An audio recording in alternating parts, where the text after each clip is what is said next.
We are back with another episode of Container Bytes. The Straits of Hormuz have now been closed for 2.5 weeks. Sorry, that was rude. I just jumped in without saying hi, Judah. Hi, Judah. Fine. It's fine. It happens. It's mine. The Straits of Hormuz have now been closed for 2.5 weeks. Nothing moved in the Straits of Hormuz. What have the ramifications been for the container market? So if we talk operationally, it's really still contained to Gulf-bound containers. So containers going to or from Gulf states, those are the ones really facing disruptions. Initially, carriers had suspended bookings completely to new bookings to the Gulf, and we're trying to figure out what to do with containers that are already on their way. Things have improved now. Carriers like CMA, CGM, and Maersk are now accepting new bookings, and that's because they've, just like we had during the Red Sea, kind of afraid of finding a way, and they're developing routes to alternate ports in the region, like to Saudi Arabia, or accessible ports in Oman and UAE, and then developing land bridges, kind of land transport on to the final destination. So in that sense, it's improving. We're also seeing a lot of volumes going to the west coast of India, and then carriers developing shuttle services that are going back and forth between India and those accessible ports. So this is kind of a way to get those kind of very important goods continuing to move, but it's not really a sustainable solution because the capacity and the expense are a lot different than the typical routes. And not to mention that some of these alternate ports are now also coming under attacks, like the UAE's port of Fujairah.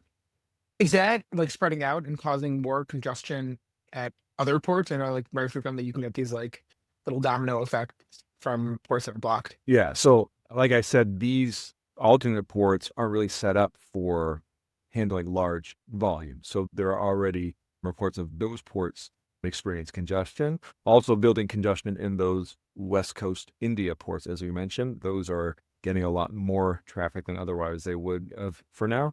But in terms of the broader market operationally, we're not seeing any knock-on congestion that are affecting other lanes just yet. And when you were talking about those shuttle services before, is that mostly, does that mean a lot more inland trucking, or is that rail? Like how is that moving once it actually gets to the ports? Yeah. So the answer is where there's rail, we'll go by rail, but mostly there's not rail access from these ports, for they're not usually used for that. So it's really by truck, which is why it really kind of limits the access and the volumes.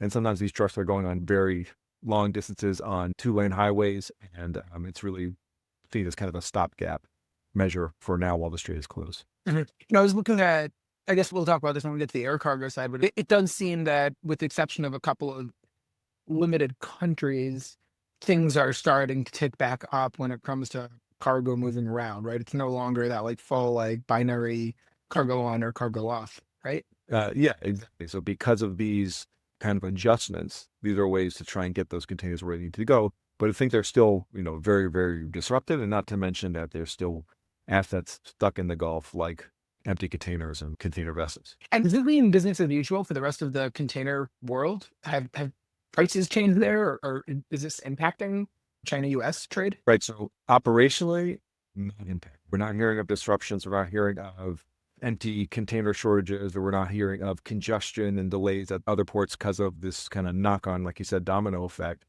But we are starting to see rates being impacted, or we may be about to see rates being impacted. So at first, carriers had announced fuel surcharges of as much as a couple $100s per container, and these are kind of global surcharges, not on a specific sailing, a specific distance, a specific use of fuel, but rather just spreading those costs across the board or across all these lanes.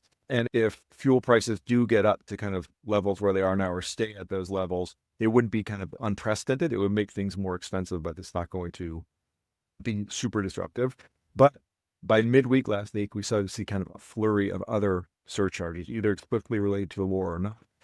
Emergency surcharges, peak season surcharges on a whole bunch of lanes, not necessarily related to the Gulf or the Middle East at all, including Asia-Europe, including Transatlantic. And those could be up to thousands of dollars per container. So we're going to see what happens there. These have been scheduled really to go into effect next week. The interesting part is that we're starting to see reports of some skepticism that these surcharges or these rate hikes are going to take, just because other market dynamics might not be there to support them. Okay. And also right now we're in Trans-Pacific long-term ocean contract negotiation season. So normally long-term contracts are finalized by May. And we're hearing reports of some big shippers, big BCOs kind of pushing back that their contracts shouldn't include surcharges for stuff going on in the Strait of Hormuz that doesn't directly impact them. So it'll be interesting to see, for the Red Sea, we had rates go up across the board, and there was kind of pointing to capacity being absorbed by these diversions. So there was an argument you made that made sense. But we'll see what happens beyond those fuel surcharges, whether we're going to see rates increase across markets because of this disruption as well. I feel like it's kind of the MO for a lot of ocean liners is like, hey, there's volatility in one place.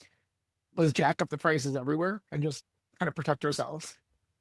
Yeah, I mean, yes and no. I mean, the price of oil is certainly going up, and that was a big component of their cost. Another really interesting part is that it's not just the price of fuel, but the accessibility to that fuel. So Maersk explained that they don't have access to ports where they normally refuel.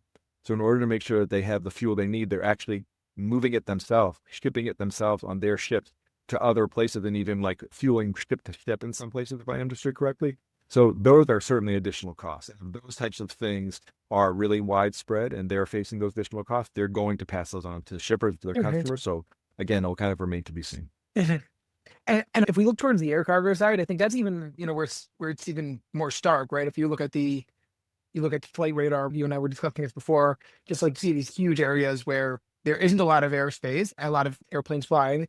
I know that air cargo has started to tick back up a little bit.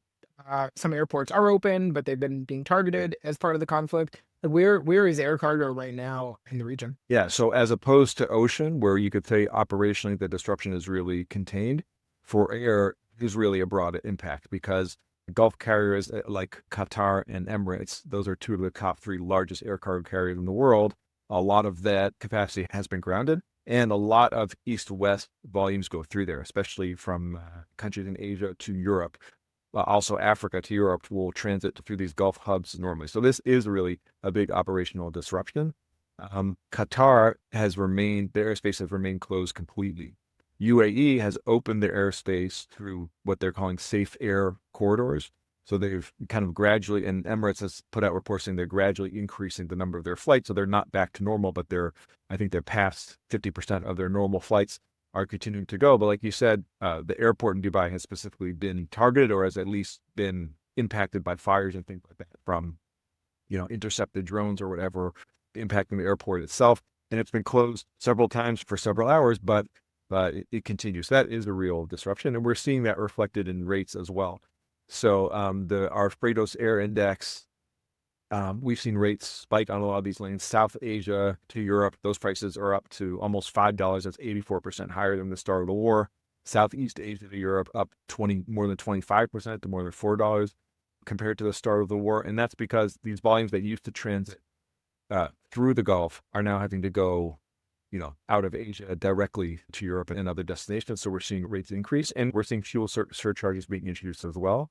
That being said, while we saw rates climb pretty quickly over the first stretch of the war, over the last few days, we've seen rates kind of leveling off. And that might be because Emirates is recovering some of their capacity, but also because the European carriers and carriers in the Far East are adding those direct long distance flights between Asia and Europe or other lanes. And so that might be this partial capacity recovery is letting rates level off instead of continuing to climb. Going back to like a million years ago on the trade war side of things, have things come down a little bit, or are we still in the same crisis mode, but it's not as crisisy as what's happening in the Middle East? Yeah, no, still a lot going on. Even if it somewhat get pushed to the back burner, depending, where your attention lies. There actually is some overlap between the two, war in Iran and trade war. President Trump has been trying to kind of garner international support for naval forces that will secure the Strait of Hormuz, meaning that the war could continue on, but the Strait of Hormuz would be opened through naval escorts. And he hasn't found a lot of support. And one of the countries that he's asked for help from that has declined was China. And he had threatened that he's going to push off. It's supposed to be a big Xi Jinping Trump summit and at the end of this month. And he threatened that he would push that off if China doesn't assist with the Strait. And then a few days later, he announced that he's pushed off the summit for a month, but because of his attention needed in Iran with the war in Iran, and not because of this trade issue. So, used to say, but that summit was, there was a lot of anticipation or hope that was going to kind of help stabilize the trade environment or even ease some of the tariff levels or other things. So that story continues. And also, we know that we have the Section 122 tariffs that the administration put in place when EPA was invalidated, and that's at 10% on a global basis for all imports into the U.S. until the end of July. And the administration has continued to take steps to replace those by other means, right now with Section 301 tariffs.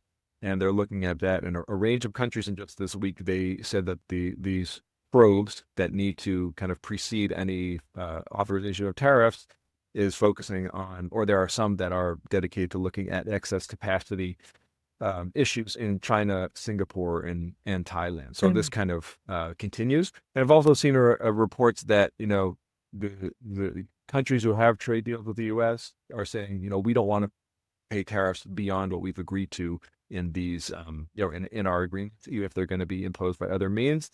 But at the same time, they're objecting to kind of the accusations of excess capacity, which is basically kind of, subsidized manufacturing that then is unfair competition for other countries.